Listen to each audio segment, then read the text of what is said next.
Good morning all of you बच्चों। आज मैं आपको क्लास 10th की प्रोज का थर्ड लेसन दिगंगा के बारे में बताऊंगा। इस पार्ट को आपको पढ़ाऊंगा, इस लेसन को की मीनिंग आपको बताऊंगा। इसे रिटन किया है पंडित जवाहरलाल नेहरू ने। आइए हम सीधे पैसेज पे चलते हैं। I have received so much love and affection from the Indian people that nothing that I can do to repay even small fraction of it. Pandit Jawaharlal Nehru कहते हैं कि आई हैव रिसीव्ड, मैंने प्राप्त किया, सो मच मतलब बहुत अधिक, प्रेम और स्नेह, फ्रॉम इंडियन पीपुल, कहते हैं कि मुझे भारतीय लोगों से इतना अधिक प्रेम और स्नेह मिला है, दैट की nothing that I can do to, मतलब जो भी मैं कुछ करूं, even repay even a small fraction of it, मैं इसका एक अंश भी अदा नहीं कर सकता। कहने का मतलब कि जो स्नेह और प्रेम मुझे मिला है भारतीय लोगों से, उस प्रेम और स्नेह के बदले मैं कुछ भी नहीं कर सकता। And indeed nothing can be no repayment of so precious thing as affection. Affection में स्नेह, प्रीसियस मीन्स बहुमूल्य। कहते हैं कि और वास्तव में इतनी बहुमूल्य, इतनी स्नेह जैसी, कहते हैं कि वास्तव में स्नेह जैसी इतनी बहुमूल्य वस्तु की अदायगी नहीं हो सकती। मेनी हैव बीन एडमायर्ड, बहुत लोगों की प्रशंसा की गई है। सम हैव बीन रिवर्ड, और बहुत लोगों को, कुछ लोगों को सम्मानित किया गया। But the affection of all classes of the Indian people has come to me in such abundant measure that I have been overwhelmed by it. कहते हैं कि but the affection of all classes of the Indian people, Bharat में निवास करने वाले लोगों की सभी जातियों से मुझे इतना अधिक प्रेम और स्नेह मिला है कि I have been overwhelmed by it, मैं इससे अभिभूत हो गया हूँ। I can only express the hope, मैं केवल आशा ही व्यक्त कर सकता हूँ, that in remaining years I may live, मतलब आई मे लिव का मतलब रिमेनिंग ईयर्स मतलब बचे हुए, आई मे लिव मतलब अपने जीवन के बचे हुए शेष समय में मैं केवल आशा ही व्यक्त कर सकता हूँ। I shall not be unworthy of my people and their affection, मैं अपने लोगों तथा उनके प्रेम स्नेह के प्रति अयोग्य साबित नहीं होऊंगा। To my innumerable comrades and colleagues I owe an ever deeper depth of gratitude. Gratitude मतलब होता है कृतज्ञता, डेप्थ मतलब कर्जदार, वो मतलब ऋण लेना, कर्ज लेना। To my innumerable comrades and कॉलेजियस, मैं अपने असंख्य साथी और सहकर्मियों का कृतज्ञता के प्रति बहुत बड़ा कर्जदार हूँ, बहुत बड़ा ऋणी हूँ। We have been joint partners in great undertaking. Undertaking मतलब होता है कार्य, ग्रेट मीन्स महान या बड़ा। जॉइंट मतलब जॉइंट मतलब होता है कि सम्मिलित या मिले हुए, इकट्ठे। पार्टनर मतलब सहयोगी। करें कि we have been joint partners in great undertaking, हम इस महान कार्य में जुड़े हुए या मिले हुए, या फिर कह सकते हैं कि हम इसमें इकट्ठा हिस्सेदार रहे। And have share the tumults and sorrow, tumults का मतलब विजय होता है लेकिन यहाँ पे सुख से है, सारो मतलब दुख, विच इनवाइटेबली ए कंपनी देम। करें कि और इनमें अनिवार्य रूप से आने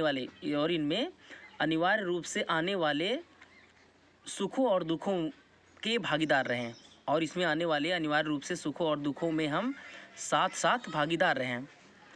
व्हेन आई डाई, पंडित जी कहते हैं कि जब मैं मर जाऊं, यानी कि मेरी मृत्यु हो जाए, I should like my body should be cremated, जब मैं मर जाऊं तो मेरी शरीर का दाह संस्कार कर दिया जाए। If I die in foreign country, यदि मैं विदेश में मर जाऊं तो my body should be cremated there, मेरी शरीर का दाह संस्कार वहीं कर दिया जाए विदेश में। And my ashes send to Allahabad, और मेरी अस्थि को, राख को इलाहाबाद भेज दिया जाए। A small handful of these ashes should be thrown in the Ganga, एक मुट्ठी भर राख, एक मुट्ठी भर एसेस मतलब अस्थियों में, इन अस्थियों में से एक मुट्ठी भर अस्थि या राख गंगा में प्रवाहित कर दी जाए। एंड द, या विसर्जित कर दी जाए। And the major portion of them disposed of in the manner indicated below, और उस अस्थि का बड़ा भाग दूसरे तरीके से खर्च किया जाए, इंडिकेटेड बिलो जो नीचे दर्शाया गया है। No part of these ashes should be retained or preserve, retain मतलब होता है बचा के रखना, और प्रिजर्व मीन्स सुरक्षित। यदि no part of these ashes, इन अस्थियों का एक भी भाग बचाकर व सुरक्षित न रखा जाए। My desire to have handful of my ashes thrown in the Ganga at Allahabad has no religious significance. Means मेरी इच्छा इलाहाबाद की गंगा में एक मुट्ठी भर राख फेंकने के पीछे या एक मुट्ठी भर राख गंगा में विसर्जित करने के पीछे मेरा कोई धार्मिक महत्व नहीं है। करें कि मेरी इच्छा इलाहाबाद की गंगा में एक मुट्ठी भर राख विसर्जित कर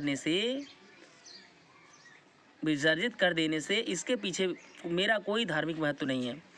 सो फार एज, जहाँ तक मैं संबंधित रहा हूँ, कहते so far as I am concern, जहाँ तक कि मैं संबंधित रहा हूँ, I have no religious sentiment, sentiment मतलब भावना, भाव, I have no religious sentiment in the matter, इस मामले में मेरा कोई धार्मिक भाव नहीं है। कहते हैं कि इस मामले में मेरी कोई धार्मिक भावना भी नहीं है। I have been attach to the Ganga and Yamuna rivers in Allahabad ever since my childhood का मतलब बचपन। कहते हैं कि मैं अपने बचपन से, सिंस का मतलब से प्रेजेंट परफेक्ट कंटिन्यूस, कहते हैं कि मैं अपने बचपन से इलाहाबाद की गंगा और यमुना नदियों से संबंधित रहा हूँ। As I have grown older, जैसे जैसे मैं बड़ा हुआ हूँ, this attachment has also grown, यह संबंध भी वैसे वैसे बढ़ा है। I have watched their varying moods as the season changed, मैंने मौसम परिवर्तन के साथ साथ उनके बदलते हुए विचारों को देखा है, उनकी भावों को देखा है। एंड हैव ऑफन थॉट, और अक्सर विचार किया है, ऑफ द हिस्ट्री, इतिहास के बारे में, माइथ पुराण के बारे में, ट्रेडिशन परंपरा के बारे में, संगीत के बारे में, स्टोरी मीन्स कहानी के बारे में। कहते हैं कि and have often thought of the history and माइथ and tradition and song and story, करें कि और मैंने अक्सर इतिहास, पुराण, परंपरा, गीत और कहानी के बारे में विचार किया है। That have become attach to them through the long age, जो प्राचीन काल से, जो युग युगांतर से उनसे जुड़ी हुई हैं। And become a part of their following water, और उनके बहते हुए, फॉलोइंग मतलब बहते हुए वाटर, उनके बहते हुए पानी का अंग बनी हुई हैं। पार्ट मतलब अंग, और उनके बहते हुए पानी का अंग बनी हुई हैं। The Ganga specially is the river of India, Pandit ji कहते हैं गंगा विशेष रूप से भारत की नदी है। बिलव्ड ऑफ हर पीपुल, जो अपने लोगों को प्रिय, यानी कि भारतीयों की प्रिय है। राउंड विच आर इंटरवाइंड मतलब गुथी होना, जुड़ी होना। एंड राउंड विच, जिसके चारों ओर, आर इंटरवाइंड हर रेशियल, हर मतलब अपनी, मतलब उनकी, भारत माता है ना, तो माता के लिए हर का प्रयोग है। हर रेशियल उनकी जातिगत स्मृतियाँ, हर होप्स उनकी याद, उनकी आशाएं, उनके भय। हर सॉन्ग्स ऑफ ट्रिम्स, उनके विजय के गीत। हर विक्ट्रीज, और उनकी विजय। एंड हर डिफीट्स, और उनकी हार। कहते हैं कि विच, राउंड विच, जिसके चारों ओर उनकी जाति स्मृतियाँ, उनकी आशा और भय, उनके विजय के गीत और उनकी विजय तथा पराजय गुथी हुई है, जुड़ी हुई है। यानी कि वह गंगा, वह अपनी जातिगत स्मृतियों से, अपनी आशा और भय से, विजय के गीत से और विजय से तथा अपनी पराजय से जुड़ी हुई हैं। She has been a symbol of India's long culture and civilisation. Long culture मतलब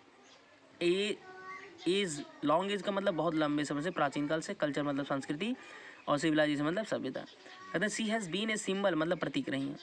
सी has been a symbol of India's long culture and civilisation, करें कि वह, यानी गंगा, प्राचीन काल से, भारत के प्राचीन काल से इसकी संस्कृति और सभ्यता की प्रतीक रही हैं। गंगा भारत की प्राचीन काल से भारत की संस्कृति और सभ्यता की प्रतीक रही हैं। इवर चेंजिंग, इवर फॉलोइंग, सतत बहने वाली, सतत परिवर्तित होने वाली। इवर चेंजिंग मतलब सतत परिवर्तित होने वाली। इवर फ्लोइंग और सतत बहने वाली। And yet ever the same Ganga, कहते हैं कि हमेशा बहने वाली, बदलने वाली और हर समय बहने वाली Ganga. And yet ever the same Ganga, कहते हैं कि यह जो है हमेशा बदलती रहती हैं और हमेशा बहती रहती हैं, और फिर भी एक जैसी ही गंगा है। बहती हैं और हमेशा बदलती रहती हैं, फिर भी एक ही जैसी हैं। She reminds me of the snow covered peaks and deep valleys of the Himalayas. She reminds means याद दिलाती हैं। She reminds me of snow covered मतलब बर्फ़ से ढकी हुई, पीक्स मतलब चोटियों, वह मुझे बर्फ़ से ढकी हुई चोटियों की याद दिलाती हैं। एंड डीप वैली, डीप मतलब गहरी, वैली मीन्स घाटी ऑफ द हिमालयस, और हिमालय की गहरी घाटियों की याद दिलाती है।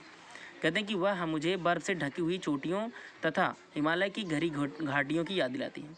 Which I have loved so much, जिसे मैंने बहुत प्यार किया है। And of the rich and vast plains below, कह रहे हैं कि और वह विशाल समुद्र और वह समुद्र तथा विशाल मैदानी भाग जो नीचे दिखाया, जो निचला मैदानी भाग, कह रहे हैं कि वह समुद्र तथा वह विशाल निचला मैदान। Where my life and work have been cast, जहाँ मेरा जीवन और कार्य ढल गया है। तो इस वीडियो में मैं आपको यहीं तक पढ़ाऊँगा, नेक्स्ट वीडियो में मैं आपको बताऊँगा।